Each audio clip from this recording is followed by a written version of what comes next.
The snow falls differently in the North Cascades. Softer than rain, heavier than mist, it descends through Douglas fir and western red cedar like a curtain closing on the world. It's January 2020, and I'm standing at the trailhead where this all began, where 42 years ago I made a promise I couldn't keep. My name is Dr. Thomas Merritt. I'm 71 years old. For 4 decades, I served as a wildlife ecologist for the Washington Department of Fish and Wildlife, assigned to the most remote monitoring station in the North Cascades National Park Complex. For 42 of those years, I lived a double life. To my colleagues, I was the hermit researcher, the guy who preferred elk counts to human company, the scientist who published just enough to stay employed, but never quite enough to be remarkable. But in the mountains, in the spaces between what's documented and what's known, I was something else entirely. I was the keeper of the world's most significant secret, the guardian of a family that shouldn't exist but does, the only human witness to a society that chose invisibility over extinction. I protected a family of Sasquatch for 42 years. Not from predators, they had none, except us. Not from starvation, they knew these mountains better than any human ever could. I protected them from discovery, from documentation, from the fatal human impulse to turn mystery into data. And 6 months ago, despite everything I did, despite every protocol I violated and every lie I told, they were found. What happened next wasn't what anyone expected. Not the federal agencies, not the conservation biologists, not the media that descended like locusts. Because the matriarch of that family, the female I'd known for 4 decades who'd taught me more about intelligence and dignity than any human ever had, she did something that changed everything. When they finally captured her family, when the tranquilizer darts flew and the transport cages opened, when human civilization finally claimed its prize, she didn't fight, didn't flee, didn't rage against the inevitable. She looked at me, at the researchers, at the armed wildlife officers and the camera crews and the politicians already planning their press conferences, and she communicated one final message, using the system we'd developed over 4 decades of careful, secret contact. It wasn't anger, wasn't fear, wasn't even the sadness I'd expected. It was forgiveness. And somehow, that was infinitely worse. This is the story of how I met Thera, the name I gave to a sound I could barely pronounce. How I watched her family grow from 5 individuals to 12, then back down to 7 as age and accident took their toll. How I learned their language, earned their trust, and ultimately betrayed everything that trust represented. But more than that, it's the story of what Thera understood about humanity that I'm only now, in the aftermath of discovery, beginning to comprehend. The mountains keep their secrets until someone decides the world has a right to know. I was that someone, and I've regretted it every day since. I arrived at the North Cascades Research Station in June 1978, 29 years old and fresh from a messy divorce that had convinced me the company of animals was preferable to the company of humans.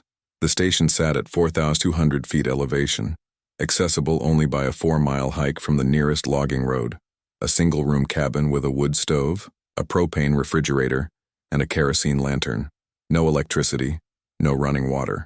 A creek 50 yards downslope provided everything I needed. My job was straightforward: monitor the mountain goat population, track predator-prey dynamics in the alpine zone, maintain a presence that would discourage poachers, submit quarterly reports, stay alive through the winter. Perfect. The North Cascades are different from the Olympics, where my graduate research had focused. Steeper, more vertical. The forests transition rapidly from lowland cedar hemlock to subalpine fir to tree-lined meadows. Weather moves through fast, storms that appear from nowhere, dump 3 feet of snow and vanish by morning. It's country that demands respect, where mistakes kill you before you realize you've made them. I loved it immediately. The first summer was exactly what I expected. Long days hiking transects, photographing goat herds, documenting wolf sign. The wolves had just started their natural recolonization from British Columbia. The work was methodical, solitary, exactly what I needed. Then autumn came, and with it, the anomalies. It started with the boulder. I'd established a supply cache about 2 miles northeast of the station, in a natural rock shelter where I stored extra food and equipment, standard practice in case the cabin became inaccessible during heavy snow. In late September, I hiked up to rotate supplies. The cache was exactly as I'd left it, except for one detail: a boulder the size of a refrigerator, which had been 50 feet upslope from the shelter, was now positioned directly in front of the entrance. Not rolled down by gravity, the ground sloped the wrong direction. Not dislodged by weather, there'd been no storms. Moved, deliberately, by something strong enough to relocate several tons of stone. I stood there for 20 minutes trying to rationalize it. Geological settling, seismic activity, but the boulder showed fresh scrape marks on its base. Moss that had grown on its north side was now facing east. Something had moved it. Recently I checked for tracks. Found none. The ground was a mix of rock and pine needles. Not great for footprints, but something that powerful should have left some trace. I relocated the cache, made a mental note to report the geological anomaly, and tried to dismiss it. Then I found the arrangement. It was early October.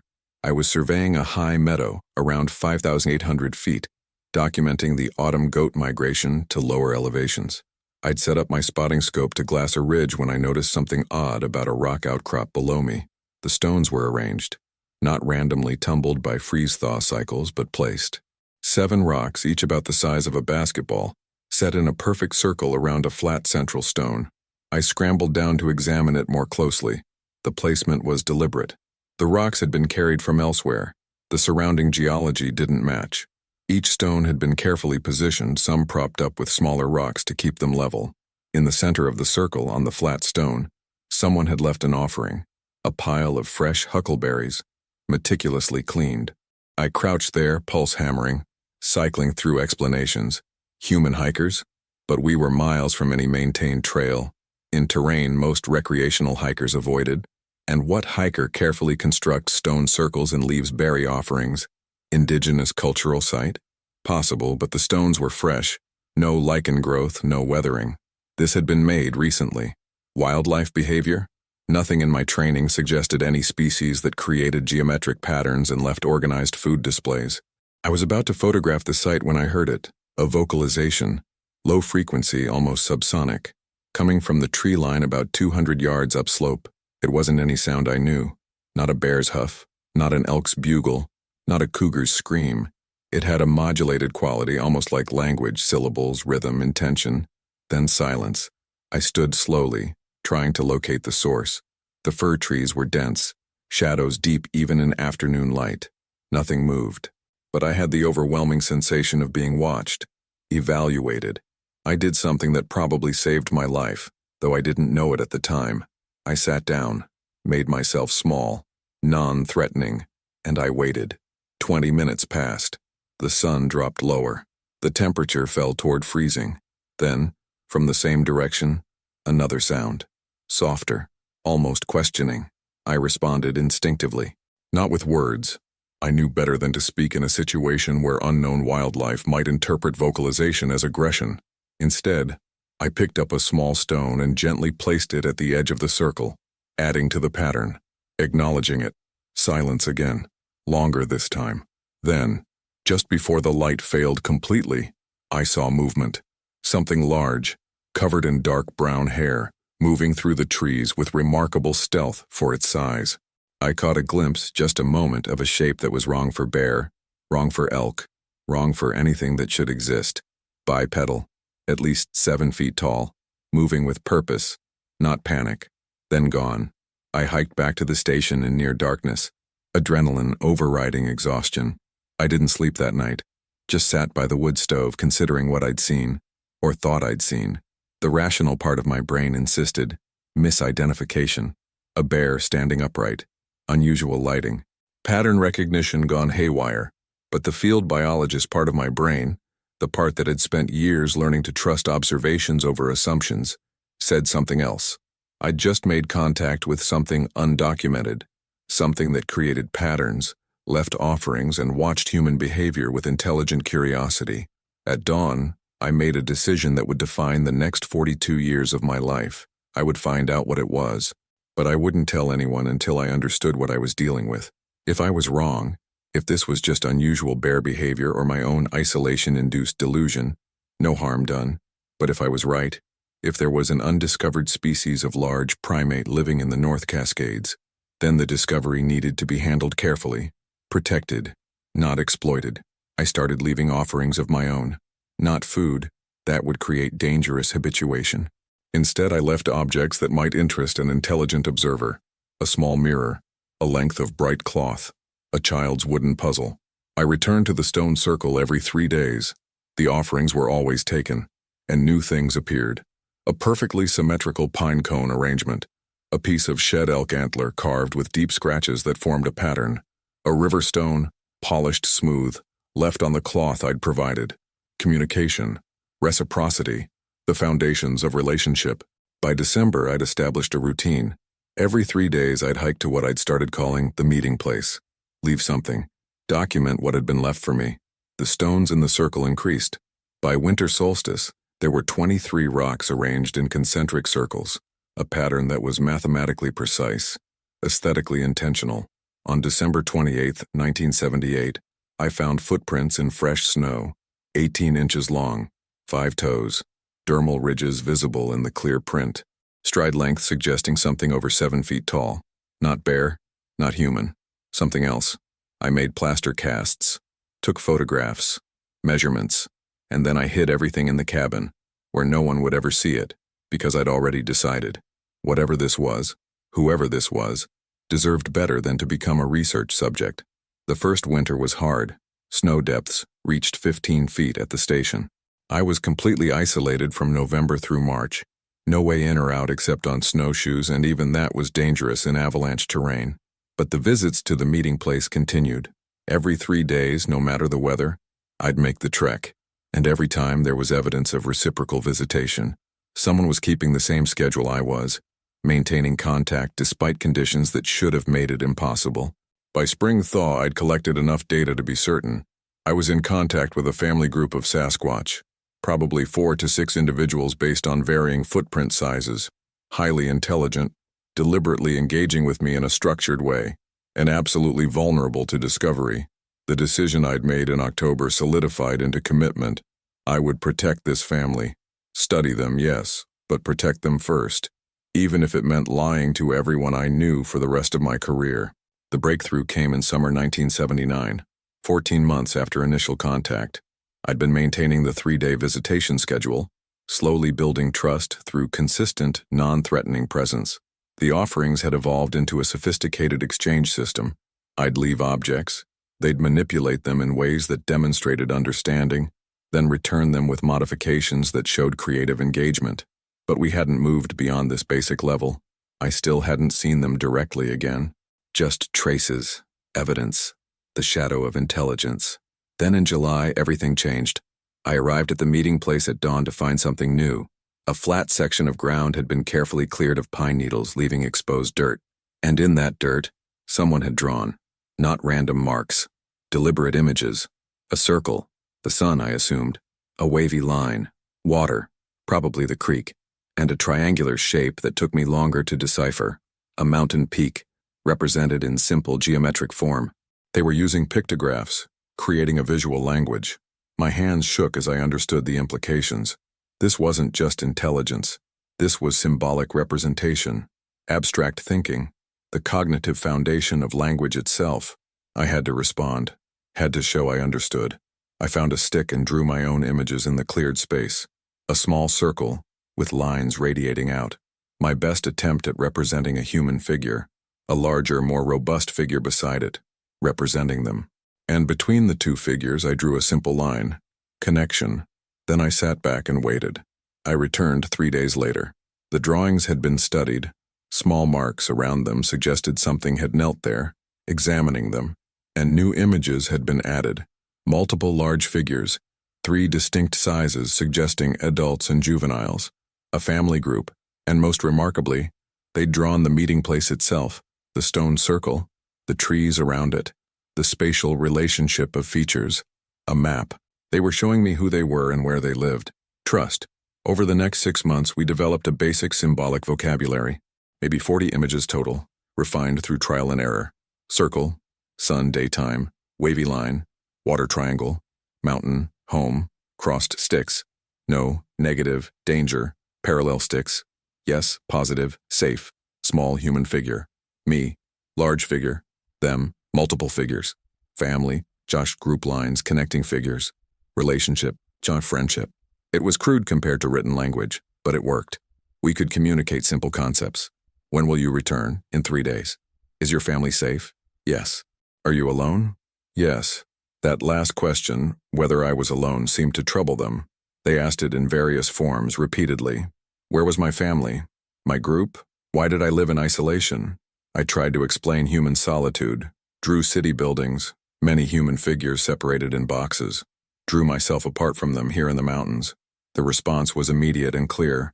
They drew their family group, all figures touching, intertwined, then drew me, separate, then made marks I interpreted as sadness or concern.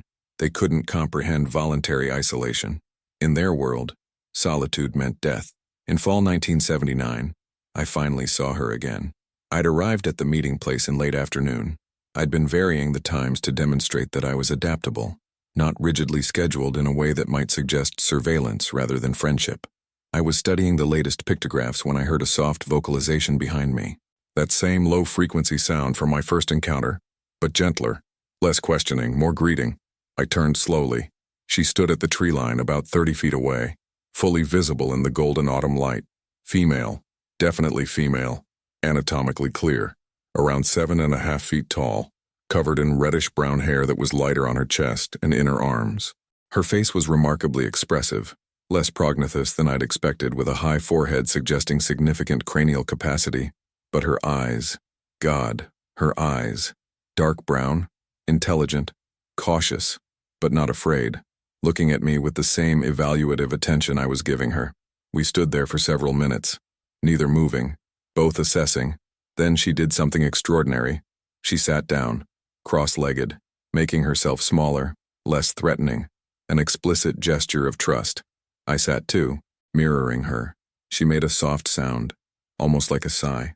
Then she reached forward and touched the pictograph dirt, drawing my attention to it. She drew a new image. Large figure, small figure, both sitting, exactly as we were at that moment. She was documenting the encounter, marking it as significant. I drew a circle around both figures. Unity, connection. She looked at me. Then she made a sound. A specific vocalization, repeated twice. Low, resonant, with a particular rhythm. Her name. She was telling me her name. I tried to repeat it, failed miserably. My human vocal apparatus couldn't reproduce the subsonic frequencies, but I approximated it as best I could. Thera. She tilted her head, considering, then made a gesture that seemed like acceptance. Close enough. She pointed at me, questioning vocalization. I said my name. Thomas. She attempted it. What came out was something like, Tamas. Close enough. First contact. Real contact. Names exchanged. The foundation of personhood acknowledged. That winter everything accelerated. Thera began bringing others to the meeting place, always maintaining distance, always cautious, but allowing me to observe. Her mate. I called him Grain for the gray patches in his darker fur. Larger than Thera, at least 8 feet with massive shoulders. He was less trusting, more protective, always positioned between me and the others. 2 juveniles, maybe adolescents in human terms. One I called Ridge for distinctive raised fur along his spine. The other, smaller and more curious, I called Ember for her auburn coloring. And an elderly male, possibly Thera's father or uncle, I called him Elder. He moved stiffly, clearly arthritic, but his eyes were sharp and knowing. 5 individuals, a family unit. They were teaching their young how to interact with me, passing down the protocols we'd established. Thera would demonstrate the pictograph system, and Ember would practice drawing clumsy but earnest images. I was being integrated into their cultural knowledge, the human who can be trusted, a category they'd created specifically for me. The ethical weight was staggering. By spring 1980, our communication had sophisticated dramatically. We'd developed maybe 200 shared symbols. I could ask about their health, their movements, their needs. They could tell me about weather patterns, food sources, dangers in the territory, and gradually I learned their story. They were remnants. The pictographs told a tale of many groups once, scattered through the mountain ranges of the Pacific Northwest. But over time, over many human generations, the groups had dwindled. Habitat loss, direct killing, accidental contact with humans that ended badly. Elder's drawing suggested he'd witnessed humans killing members of his birth group when he was young. The trauma was evident in how carefully he drew those images. Repeated, obsessive, clearly processing old pain. Their survival strategy had been absolute avoidance. Stay hidden, move seasonally, leave no traces, teach each generation the rules of invisibility. Until me. I asked why they'd made contact. Why break decades of perfect concealment? Thera's answer was heartbreaking. She drew her family group, then drew them becoming smaller, fewer figures, then drew a question mark.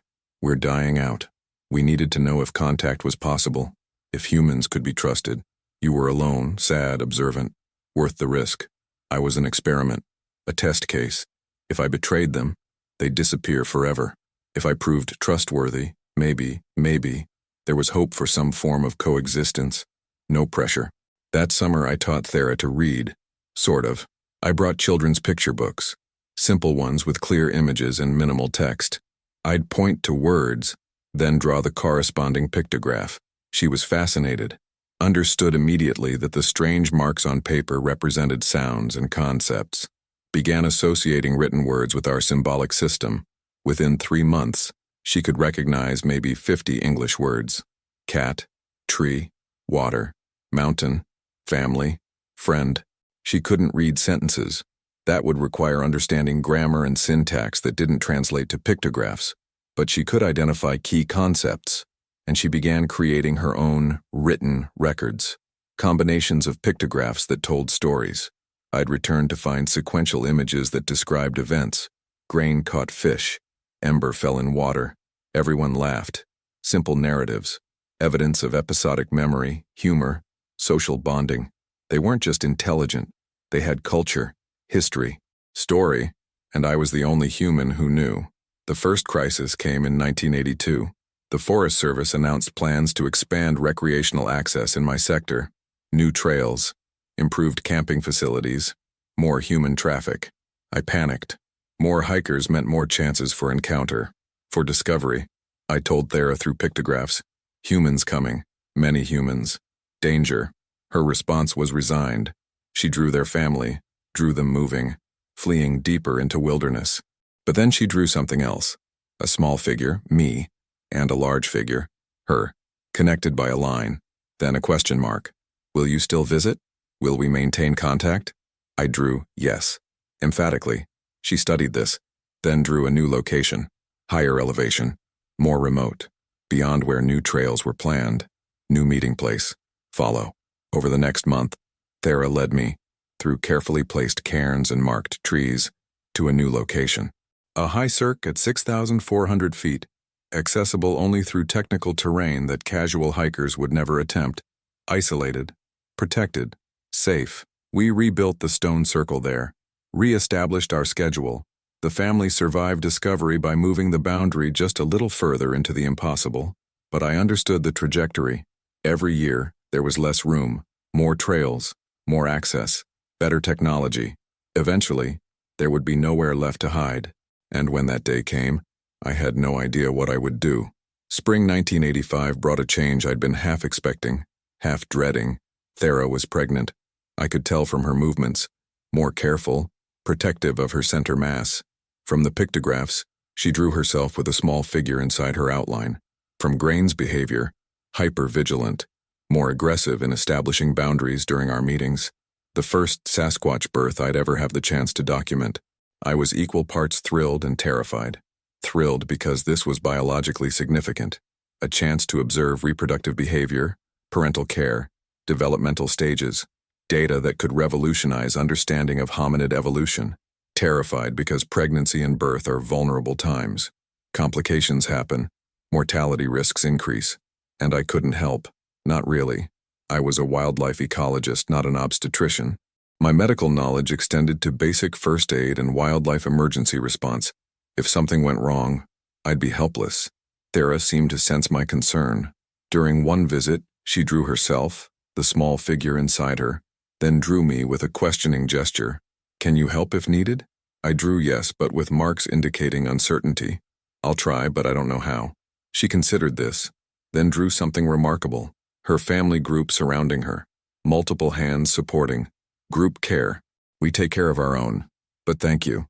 She wasn't asking for intervention, just acknowledgement, witness. I didn't see the family for nearly 6 weeks starting in late May. The longest gap in our contact since 1978. I maintained the meeting schedule anyway, leaving offerings, writing notes on waterproof paper explaining I'd wait as long as necessary. Then, in early July, I found a new pictograph, Thera's figure.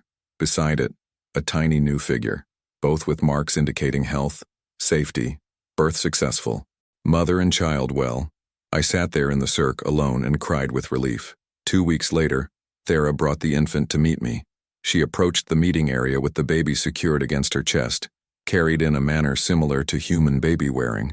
Grain flanked her, protective, while Elder and the juveniles hung back at the tree line. Thera sat at her usual spot, maybe 20 feet from me, adjusted the infant so I could see. It was tiny, relative to adult Sasquatch anyway, maybe 15 inches long, covered in sparse reddish fuzz, eyes open, dark and aware. It made small mewling sounds, high-pitched and surprisingly bird-like, completely, heartbreakingly vulnerable. Thera made a soft vocalization, then drew in the pictograph dirt. Large figure, her. Small figure, infant. Connecting line. Then she drew me, and very deliberately, drew a line from me to the infant. You're part of the circle. Your family, too. She was naming me as kin, including me in the most fundamental social unit.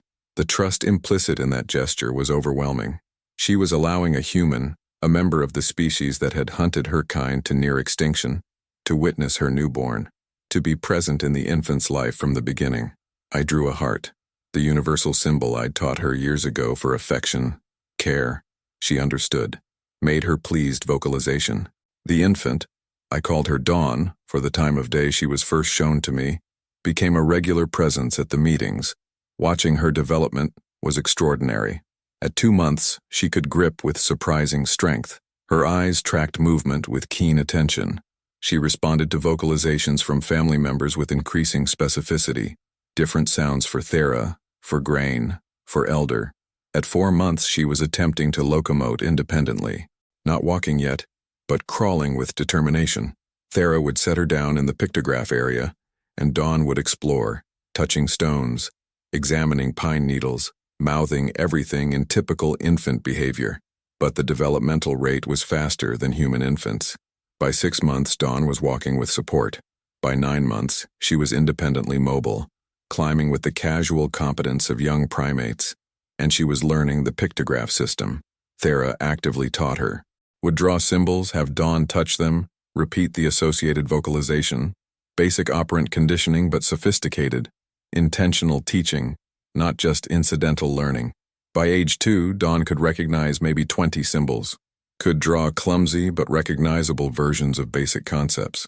I was witnessing cultural transmission, knowledge passing between generations. The family dynamics were complex and beautiful. Elder had taken a special interest in Dawn's education. He'd spend hours with her during my observed visits, demonstrating tool use, stripping bark, cracking nuts with stones, and social protocols. Ember, now a young adult, was clearly Dawn's favorite playmate. They'd wrestle, chase each other, play games that looked remarkably like human children's play, tag, hide-and-seek variations. Ridge, more serious and already showing signs of Grain's protective temperament, acted as guardian. He'd position himself where he could see both Dawn and the surrounding terrain, always alert. They were raising her communally. Everyone contributed.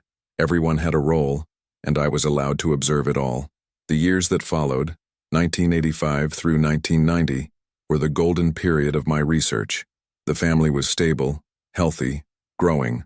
Dawn developed into a bright, curious child. Ember and Ridge matured into adults, though both remained with the family group rather than dispersing.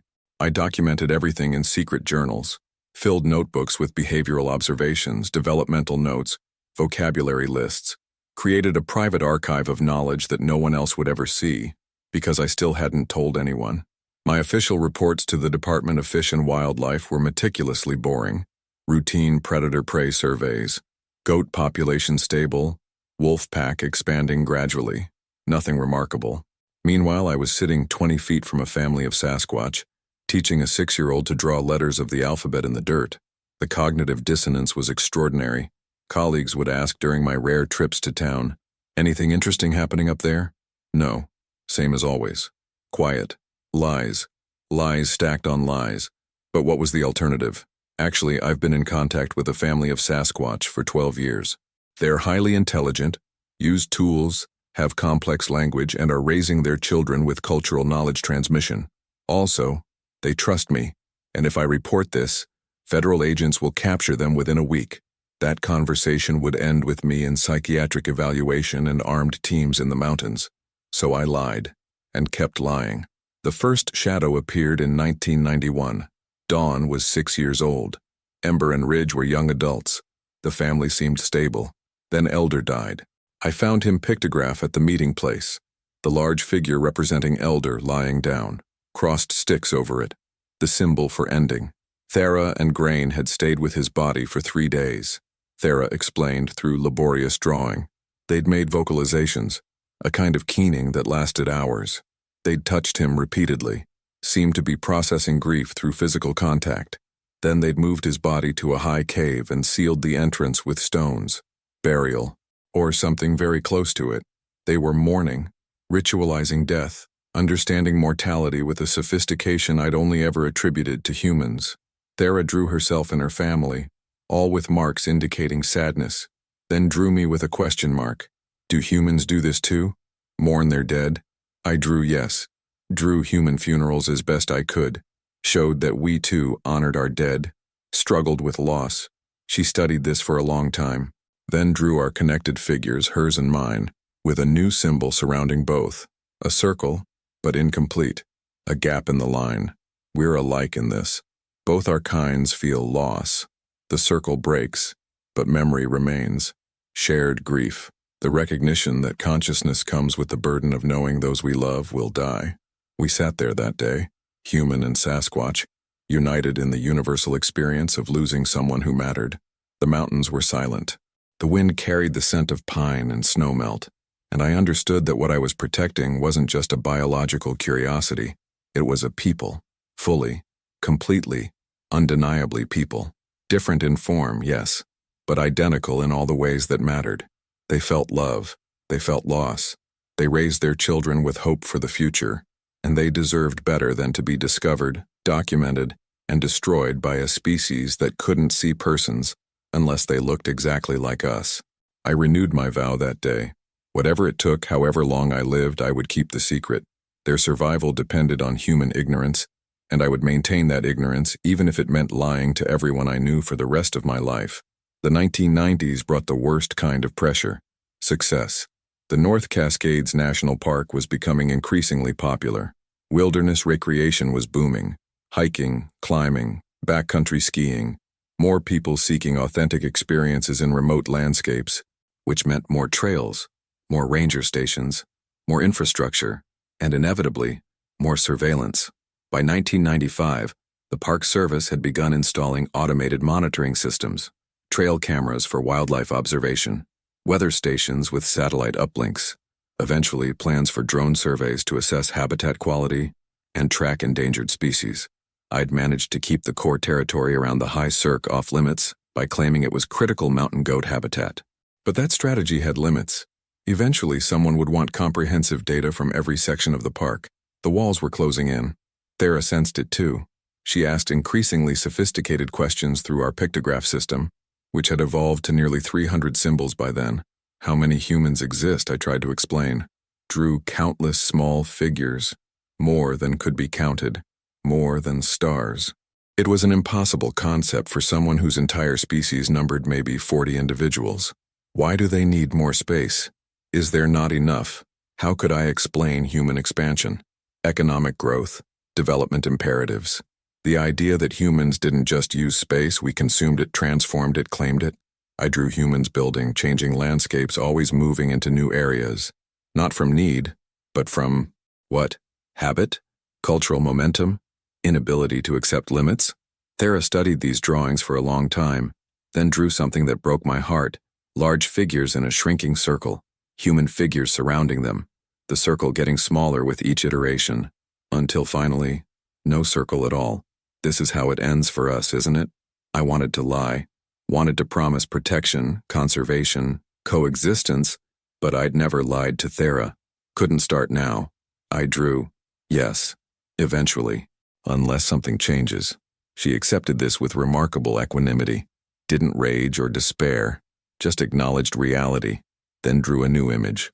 Large figures, spreading apart, not together anymore. We've talked with the other families. We're going to disperse, make ourselves smaller, harder to find. Maybe some will survive.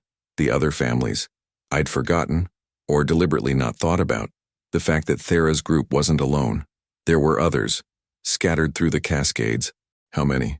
I asked. She drew groups, maybe 6 family units within communication range, perhaps 35 to 40 individuals total, a species on the edge of extinction, making one last desperate attempt at survival through scattering, and it was my species, my people, driving them to it. The dispersal happened gradually over 1996, 1997. Ember left first, joining another family group to the north. She was of breeding age, and the genetic risks of staying with her birth group were clear. They understood genetics, I realized. Not scientifically, but practically. They knew that breeding within families led to weak offspring. Ridge left 6 months later, heading south. He'd found a mate, Thera indicated through drawings, was starting his own family. That left Grain, Thera, and Dawn. And Dawn was 11 now, by human standards, entering adolescence. She'd need to disperse soon, too. The family I'd known for nearly 20 years was fragmenting, not from conflict, not from failure, but from the calculated strategy of making themselves too scattered to eliminate completely. If humans found one group, the others might survive. Genetic diversity preserved through geographic isolation. It was sound survival strategy. And it felt like watching a cultural extinction in slow motion. During this period, my contact with other family groups increased.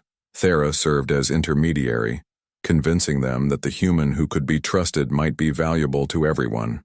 I met 3 other Sasquatch families between 1996 and 1998. The Northern Group, 5 individuals, led by an enormous male I called Mountain, deeply suspicious of me. We never achieved the communication level I had with Thera. They maintained distance, assessed risk, decided I was tolerable but not trusted. The Southern Group, 7 individuals including 3 juveniles, more open than the Northern Group. The matriarch, whom I called Whisper for her unusually quiet vocalizations, seemed genuinely curious about human culture. She asked questions through Thera about human family structures, technology, why we needed so much. The Eastern Group, 3 individuals, all elderly, remnants of a larger family that had dwindled through attrition. They met me once, seemed to accept I wasn't a threat, but had no interest in ongoing contact. Too tired, maybe. Too close to the end of their story to invest in new relationships.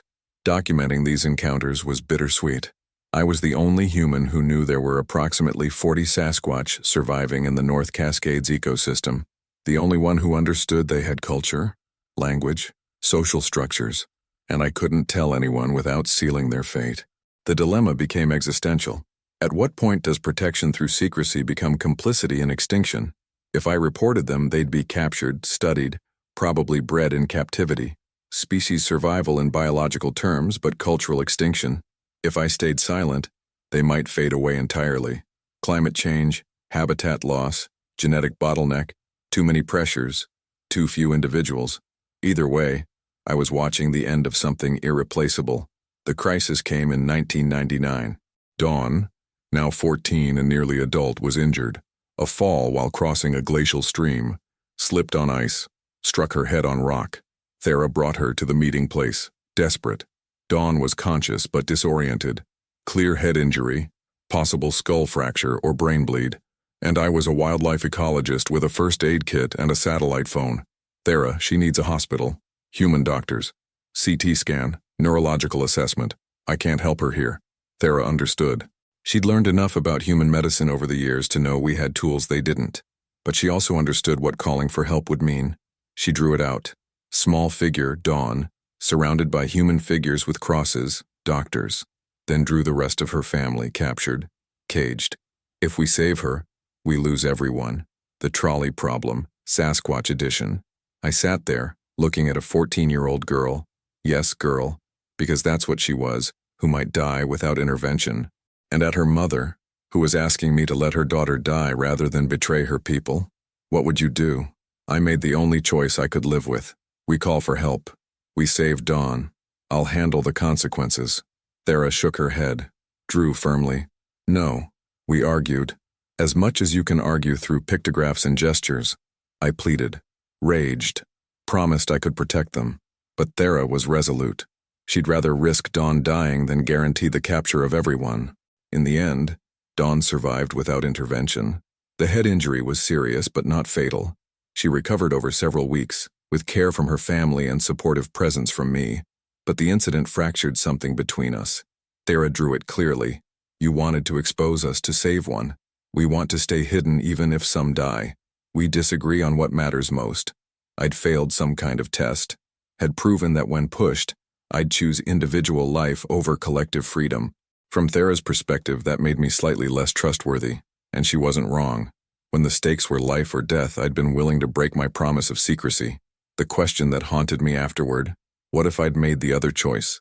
Let Dawn die to protect the secret? Could I have lived with that?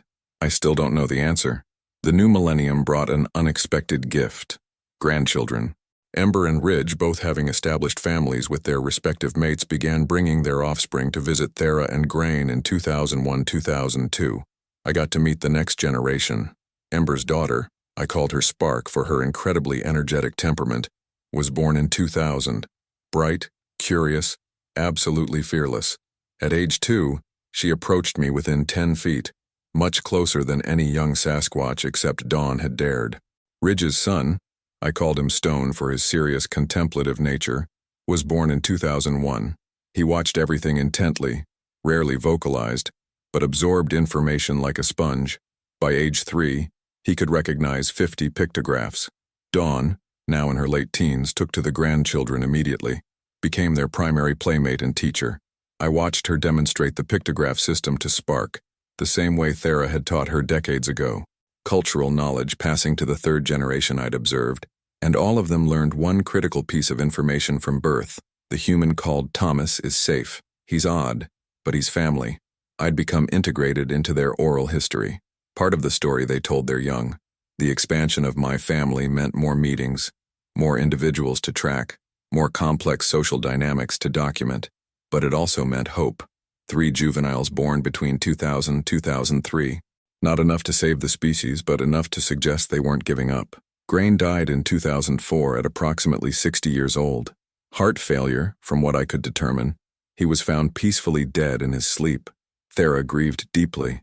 She'd been with Grain for over 40 years, raised children together, survived human expansion together. She drew her loneliness clearly, a single figure, where once there had been 2. But unlike human widows, she didn't remain alone. Within a year, she'd formed a pair bond with a male from Whisper's Southern group. Not romantic, I don't think. More companionate. 2 elderly individuals choosing to spend their remaining years together rather than in isolation. They called him, through a vocalization I'd learned, something that sounded like Roan. I stayed with that name. Roan was fascinating, more willing than Grain to engage directly with me. He'd learned pictographs specifically to communicate, made a conscious decision that understanding the human was worth the effort. He asked questions Thera had long stopped asking. Why do humans destroy the places they live? Why do you have so many things? Why are you so lonely? That last question stung, because he was right. I was 60 years old, living alone in the mountains, with no human relationships that mattered. My ex-wife had remarried. My colleagues thought I was eccentric at best. My family had stopped inviting me to holidays. The only beings who knew me, who I had genuine relationship with, were Sasquatch. I tried to explain human culture, our emphasis on independence over interdependence, our valorization of solitude as self-sufficiency, rather than recognition of it as slow death. Roan found this incomprehensible. In his world, choosing to live alone was choosing to die. Simple as that. He drew something that stayed with me, human figures, each in a separate box. Then drew Sasquatch figures all intertwined, then made a gesture toward me and one toward himself, suggesting, "You and I, you're more like us than them now. You've been alone so long you've forgotten how to be with your people." He was right. I had forgotten. Or maybe I'd never known. The irony was profound. I'd spent 26 years learning to communicate with an entirely different species, achieving genuine friendship and trust. But I couldn't maintain a functional relationship with my own kind. What did that say about me? About my species? The 2000s also brought the beginning of the end. Comprehensive genetic surveys. By 2008, eDNA, environmental DNA analysis, had become standard practice in wildlife biology. Water samples from streams could detect every species drinking from them. Soil samples could identify everything that had walked through an area. The technology was incredible for conservation biology, and terrifying for anyone trying to hide an undiscovered species. I knew it was coming. In 2009, the Department of Fish and Wildlife announced a 5-year comprehensive biodiversity assessment of the North Cascades, full eDNA sampling of all major watersheds, deployment of hundreds of trail cameras, drone surveys of remote areas. I had maybe 18 months before they reached the high elevation zones where Thera's dispersed family groups lived. I told Thera, explained the technology as best I could through drawings and demonstrations. She understood immediately, understood that this was different from avoiding visual detection. This was detection through invisible traces. She asked, "Can we hide from this?"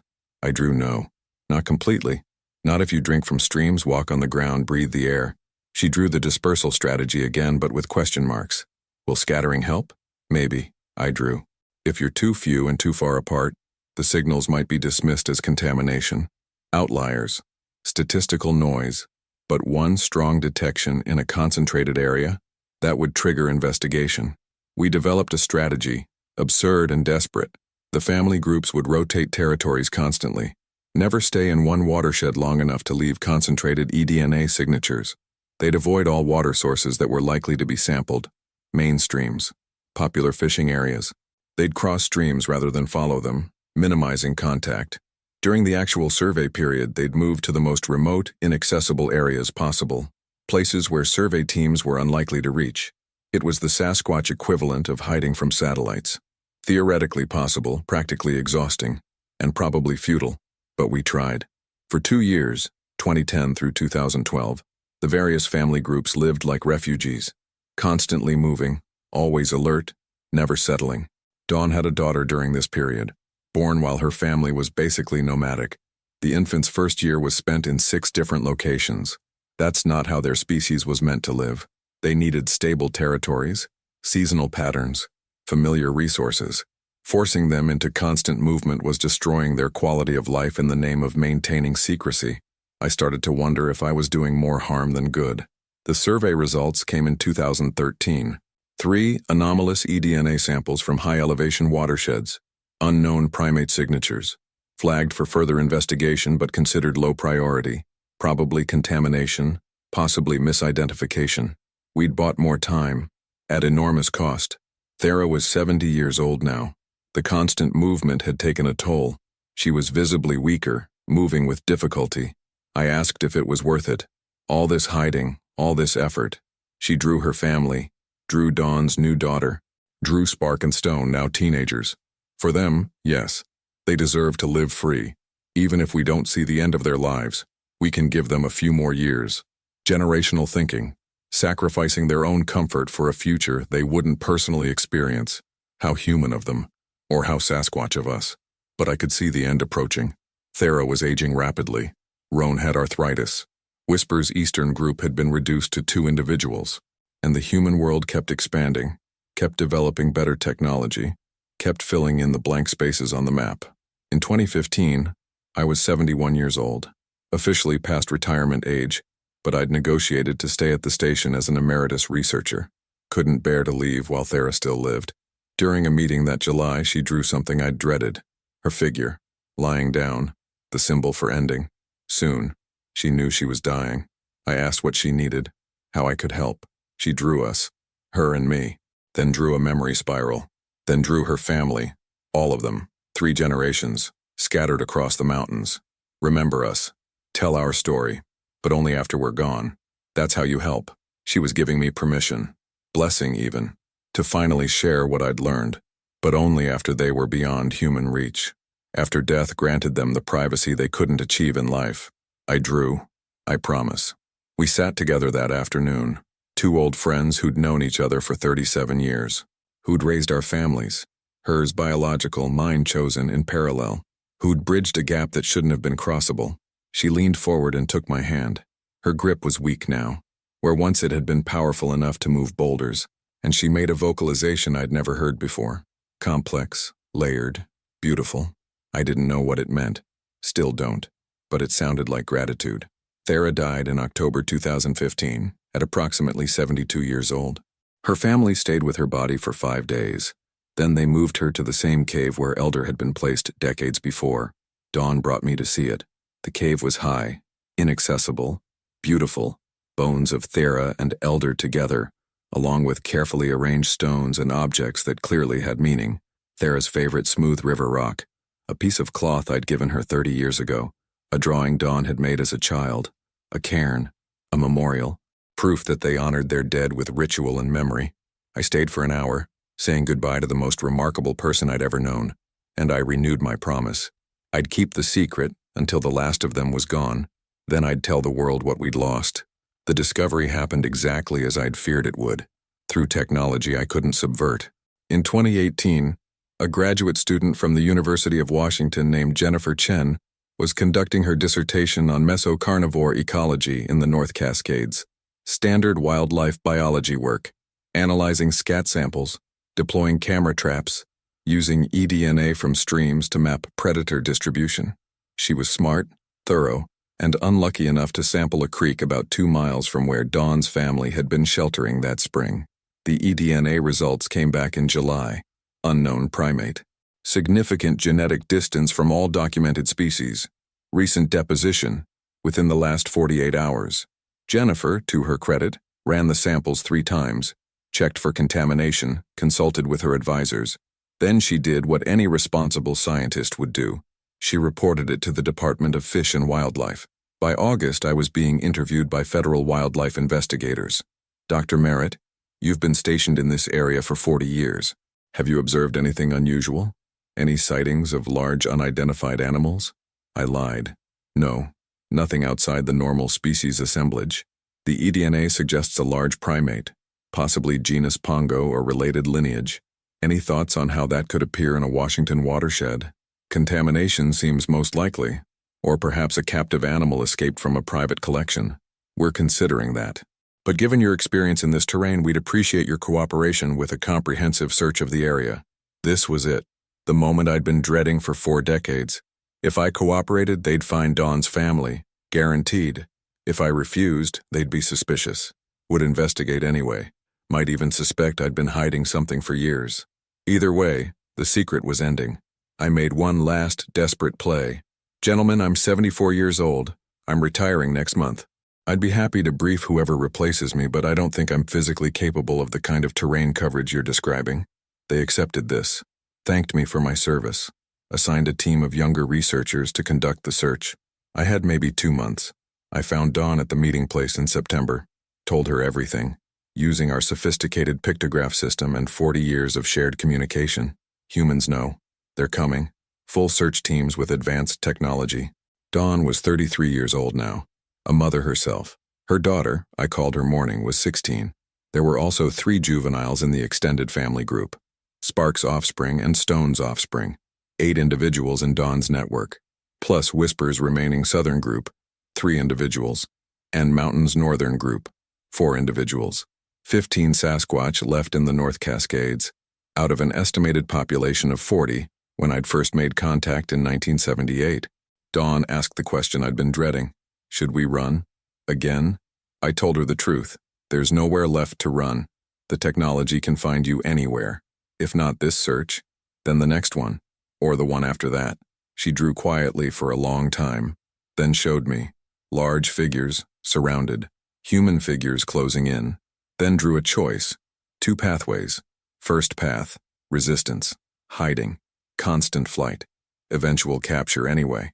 Second path, voluntary contact, on their terms, while they still had choice. I was stunned. Are you saying you want to reveal yourselves? She drew carefully. Not want, but if hiding is over, better to approach with dignity than be hunted down. She'd learned from 40 years of watching human expansion, understood that the age of secrets was ending, was choosing adaptation over extinction, but she wanted something in return: protection, guaranteed rights, autonomy. Could I promise that? No, I couldn't. I had no authority. No power to negotiate terms. All I could offer was my testimony, my documentation, my witness that they were people, not animals. Dawn considered this, then drew our connected figures, hers and mine, the bonds we'd built over 40 years. You're the one human we trust. If this must happen, you lead the contact, you explain us. She was asking me to be the bridge, the translator between worlds. The responsibility was overwhelming, terrifying, and absolutely necessary. We spent September planning the contact. Dawn consulted with Whispers and Mountain's groups. There was debate. Mountain wanted to fight, to disappear into the most remote wilderness and take their chances. But Whisper agreed with Dawn. The age of hiding was over. Better to negotiate from a position of choice than wait for inevitable discovery. In the end, 12 of the 15 Sasquatch agreed to voluntary contact. Mountain and his remaining 2 family members chose to disappear. I don't blame them.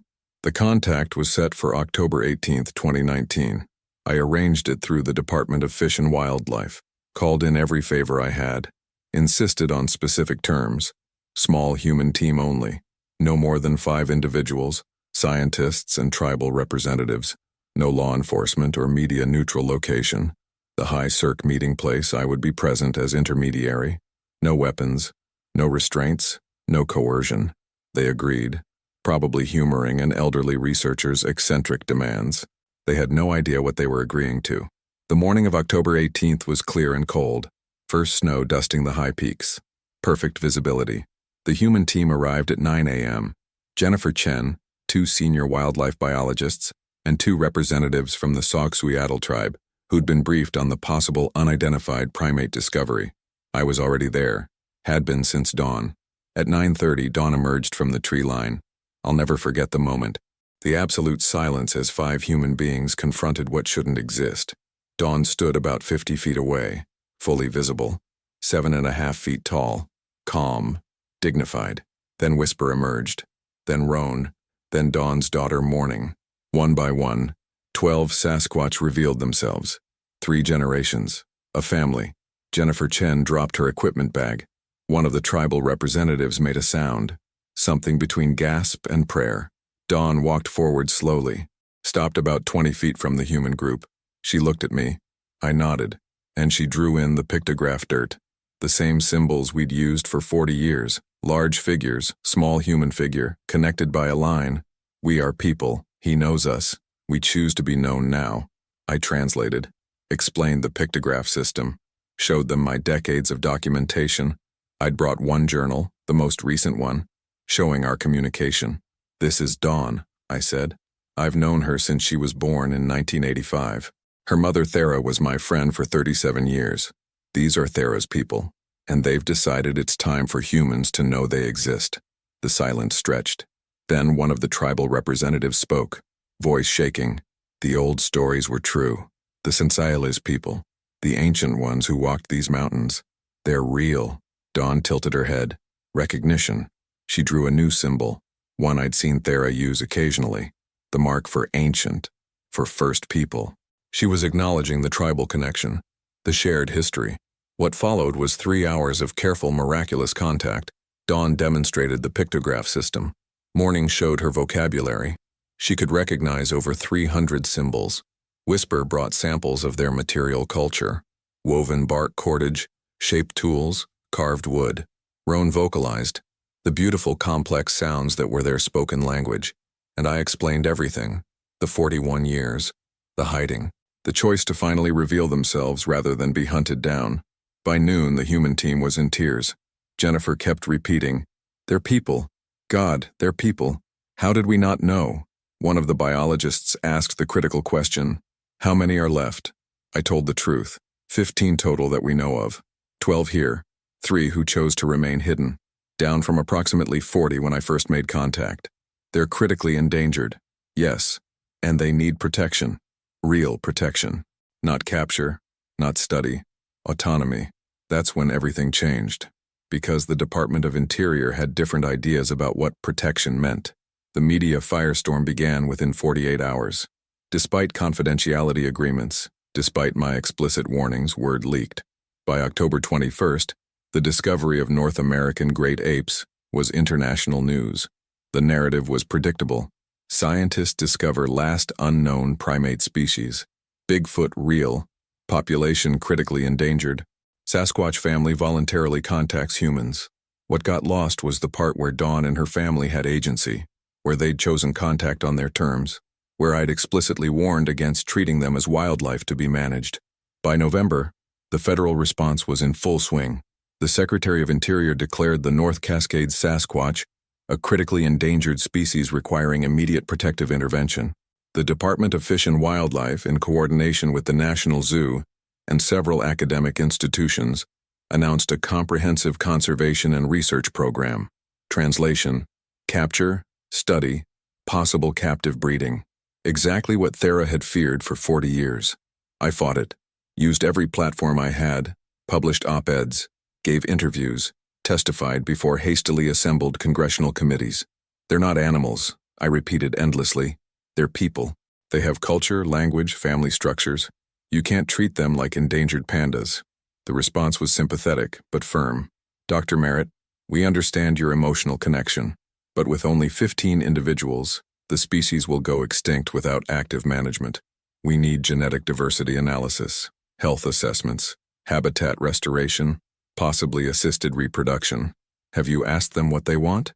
They're not capable of informed consent about conservation biology. They're capable of deciding whether they want to live in captivity or freedom. That's a false choice. Freedom without genetic diversity is extinction. Round and round we went. The conservation intervention was scheduled for December 2019. Dawn came to me in late November. We met at the old meeting place, probably for the last time. She drew the scenario clearly. Humans coming. Capture, separation, study. Then she drew a question. Did you know this would happen? I told the truth. Yes. I hoped it wouldn't, but I knew it was possible. She drew us, her and me, the connected figures we'd used for decades, then drew a line through the connection, severing it.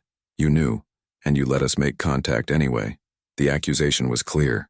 I'd pushed for voluntary contact, knowing the likely outcome. Had I betrayed them?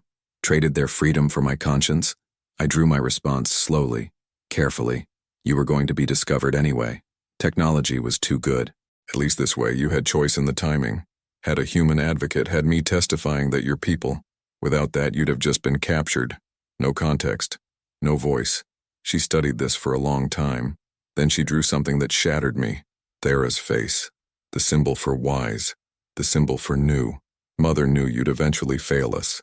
She chose the friendship anyway, because 40 years of freedom with you was better than 40 years of hiding alone.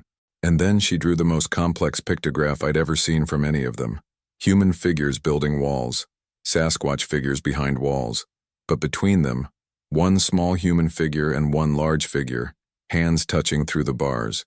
Even in captivity, we'll remember you tried. That matters. It was forgiveness, just like Thera's final message would be, and it destroyed me. The intervention happened December 6, 2019. I wasn't allowed to be present. Conflict of interest, they said. Too emotionally compromised. I listened on the radio from my cabin, unauthorized, as the team moved in. Subjects located. 12 individuals confirmed. They're not fleeing. Are they aggressive? Negative. They're sitting in a circle, like they're waiting. Dawn had told them not to run, had convinced them that cooperation might earn better treatment than resistance. She was wrong. The processing began immediately. Tranquilizer darts for initial sedation. Transport to temporary holding facilities. Complete medical workups. By December 10th, all 12 had been moved to various institutions.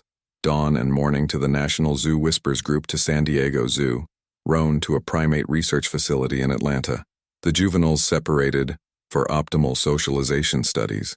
The family that had survived together for 40 years, that had raised 3 generations in the wild, was scattered across the country in 4 days. I tried to visit Dawn at the National Zoo in January 2020, was denied access. The subjects are under quarantine while we assess their health and psychological state.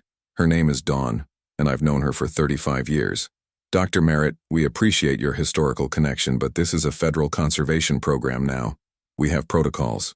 I was cut off from the family I'd protected for 4 decades, reduced to reading secondhand reports about their adjustment to captivity. The reports were grim. All 12 individuals showed signs of severe depression, refused food for days at a time, sat motionless in their enclosures, made no vocalizations.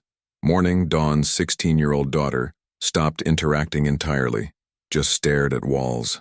The juveniles showed elevated stress hormones, failure to thrive. By March 2020, 3 had died, including Morning. Cause of death was listed as failure to thrive due to captivity stress. I called it what it was: grief. They'd died of separation from their families, of loss of autonomy, of being transformed from people into exhibits. Dawn held on longer than the others, but reports indicated she'd stopped using the pictograph materials they'd provided, stopped responding to human interaction. She'd chosen silence, the same survival strategy her species had used for millennia, just turned inward now. In May 2020, I received a package from the National Zoo. Inside was a piece of bark with a pictograph drawn on it. The drawing was simple: 2 figures, one large, one small, connected by a line. The same image Thera had drawn 40 years ago when she'd first accepted me as family, and beneath it, a new symbol I'd never seen before: a circle, complete and unbroken. But inside the circle she'd drawn a single word in English letters, clumsy, barely legible, but clear. Remember, Dawn died on May 15, 2020, officially from heart failure. She was 35 years old. By August 2020, only 4 Sasquatch remained alive: 2 at San Diego Zoo, 1 at Atlanta, 1 at a facility in Portland. All showed signs of terminal decline. The species I'd tried to protect for 41 years was going extinct in real time, not in the wilderness where they'd evolved, but in climate-controlled facilities designed to save them. In September, I published my complete documentation, all 41 years. Every journal, every photograph, every piece of evidence I'd hidden. The title: How Protection Became Extinction, the North Cascades Sasquatch, and the Failure of Conservation Without Consent. The academic response was mixed. Some praised my documentation.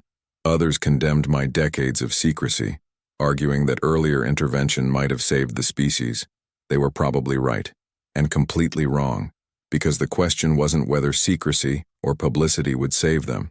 The question was whether they had the right to exist unseen, unmeasured, free, and in answering no, in deciding that humanity's need to know outweighed their right to privacy, we killed them more surely than habitat loss ever could. It's January 2025 now, 5 years since the conservation intervention. All 12 Sasquatch who chose voluntary contact are dead. The 3 who stayed hidden, Mountain and his remaining family, haven't been detected. Maybe they learned from what happened to Dawn's group. Maybe they found deeper wilderness. Maybe they're already gone. I hope they're alive. I hope they stay hidden forever. I'm 76 years old, living in a small apartment in Seattle, far from the mountains where I spent 41 years. I can't go back. Can't face those peaks knowing what I enabled. People still ask me, do you regret making contact? Facilitating the voluntary revelation? The answer is complicated. If we'd stayed hidden, technology would have found them anyway, probably within 5 years. They'd have been discovered without context, without advocacy, without any human arguing they deserved rights. By facilitating voluntary contact, I gave them a voice, testimony, documentation of their personhood, but they still ended up in cages, still died in captivity, still suffered the exact fate Thera had feared for 40 years. So what did my advocacy accomplish? What did 4 decades of friendship and protection actually achieve? I think about Dawn's final pictograph, the words she struggled to write: remember, not save us, not avenge us. Just remember. Remember that we existed, that we were people, that we chose connection over isolation, even knowing it might kill us. Because that's what forgiveness means, I think. Dawn could have blamed me, could have died hating the human who'd ultimately failed to protect them. Instead, she chose to affirm our relationship, to insist that the 41 years of friendship mattered, even though they ended in tragedy. She forgave me for being human, for having good intentions and insufficient power, for trying and failing.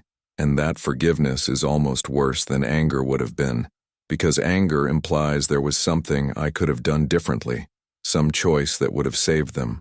Forgiveness acknowledges that there was no good choice, that in a world where wilderness is shrinking and technology is expanding and human curiosity is insatiable, the age of hidden peoples was always going to end. The only question was how it would end. With dignity and relationship, or with fear and violence? Dawn chose dignity, chose to be known on her terms by her friend, with her story told. That's what I cling to. I've been contacted by several indigenous rights organizations and conservationists who want to use the Sasquatch tragedy as a precedent case, arguing for the rights of undocumented peoples, human or otherwise, to remain hidden if they choose. The legal framework they're proposing, right to uncontacted status. The principle is simple.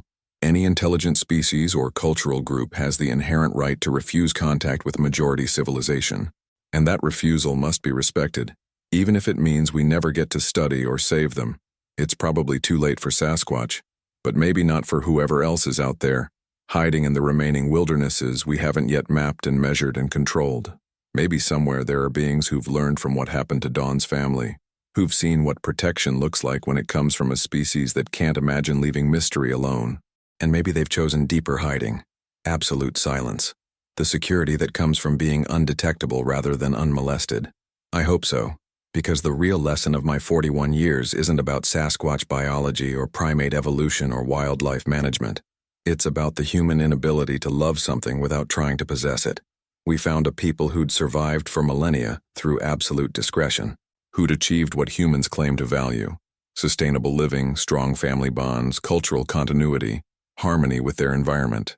And our response was to capture them, study them, separate them, kill them with the very care we insisted they needed. We couldn't conceive that the highest form of respect might be leaving them alone, that sometimes love means closing your eyes and walking away, that there are beings in this world whose greatest gift to us is their absence, the reminder that not everything needs to be known, documented, saved by us.